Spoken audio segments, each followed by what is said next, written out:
네, 안녕하세요. 중학교 2학년 과학 6단원 물질의 특성에서 이번 시간에는 용질, 용매, 용액, 용해 등등의 용으로 시작하는 어떤 용어들에 대해서 한번 알아보도록 하겠습니다. 말 그대로 먼저 용질, 용매, 용액, 용해 요것들에 대해서 한번 좀 알아볼게요. 이름이 다 이제 용으로 시작해가지고 여러분들이 좀 헷갈릴 수가 있는데 요것들을 좀 예시를 통해서 명확하게 구분을 좀 해보도록 하겠습니다. 먼저 이렇게 이제 뭐 비커가 하나가 있다라고 가정을 하고요. 여기에 이제 물이 있다라고 이제 생각을 한번 해봅시다. 그 다음에 이제 물에다가 설탕을 한번 타 보도록 하겠습니다. 그럼 이제 설탕이 이제 잘 녹아가지고 요거는 이제 달달한 이제 설탕물이 되겠죠, 그렇죠? 예, 설탕물이 될 겁니다. 요때 우리는 여기서 이제 좀 전문적으로 용어들을 조금 정의를 하게 되는데, 설탕 같은 경우에는요 물에 녹는 거예요. 그래서 이 설탕을요 우리는 용질이라고 부르게 됩니다. 용질. 그래서 이제 얘는요 간단하게 이제 물에 녹잖아요. 그래서 이제 녹는 물질이라는 의미를 가지고 있습니다. 예.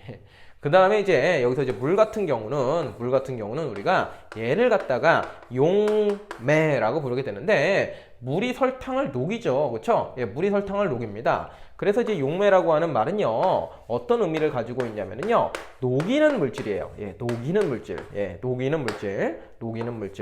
그래서 이제 녹이는 물질을 용매라고 부르게 되는 것이고, 거기 용매에 녹는 물질을 우리가 이제 용질이라고 부릅니다.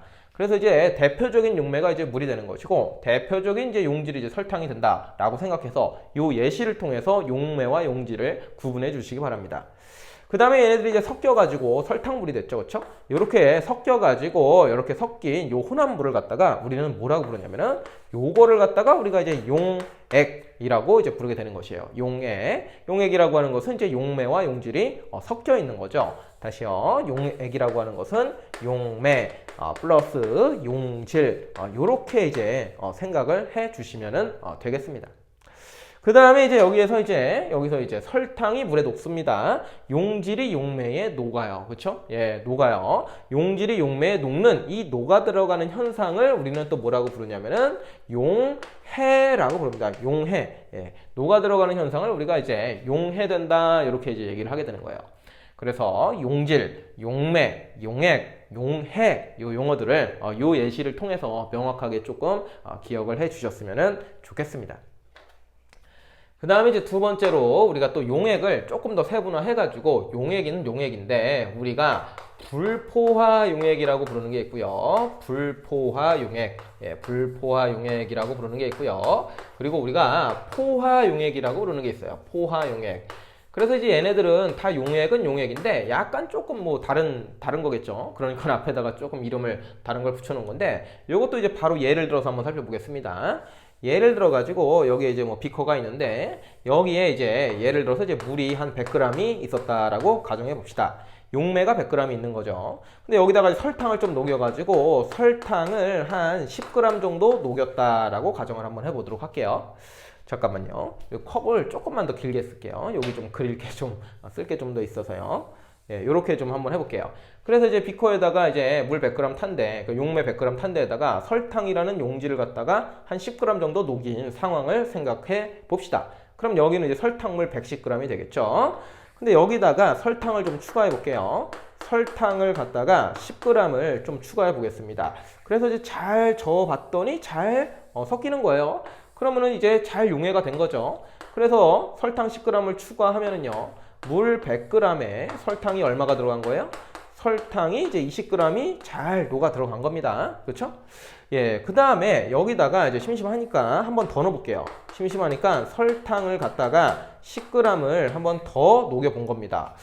그래서 이제 아무리 이제 휘젓고 잘 이제 젓고 흔들어 보는데, 아니 이 설탕 10g이 추가적으로 더 녹지가 않아요. 얘는 더 녹진 않고 건더기로 그냥 10g이 여기에 그냥 남는 거예요. 녹지 않는 거예요. 그럼 여전히 여기에는 물 100g이 있는데 여기에는 설탕이 얼마만큼 녹아 있어요? 여전히 20g만 녹아 있죠. 그렇죠?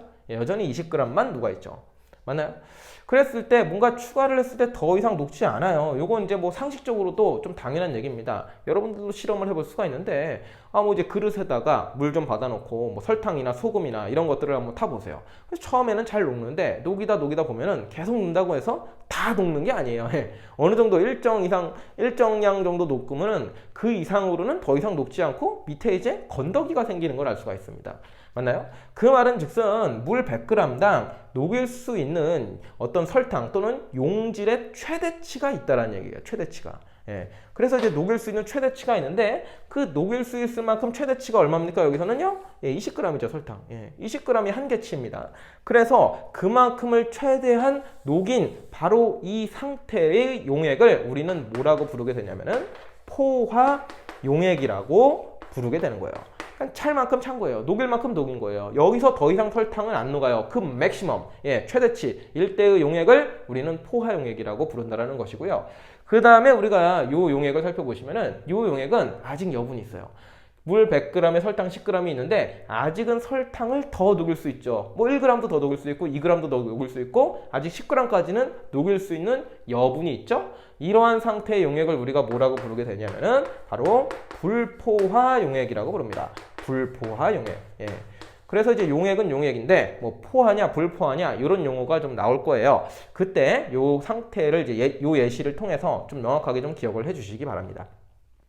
그래서 이제 포화 용액이라는 말은 이제 녹일 만큼 최대한 다 녹였다. 그리고 이제 불포화 용액이라고 하는 것은 아직 더 녹일 수 있는 여지가 남아 있다. 뭔가 얘는 꽉 찼다. 얘는 좀 덜 찼다. 이런 식으로 해서 두 용어를 구분을 해 주시면 좋겠습니다.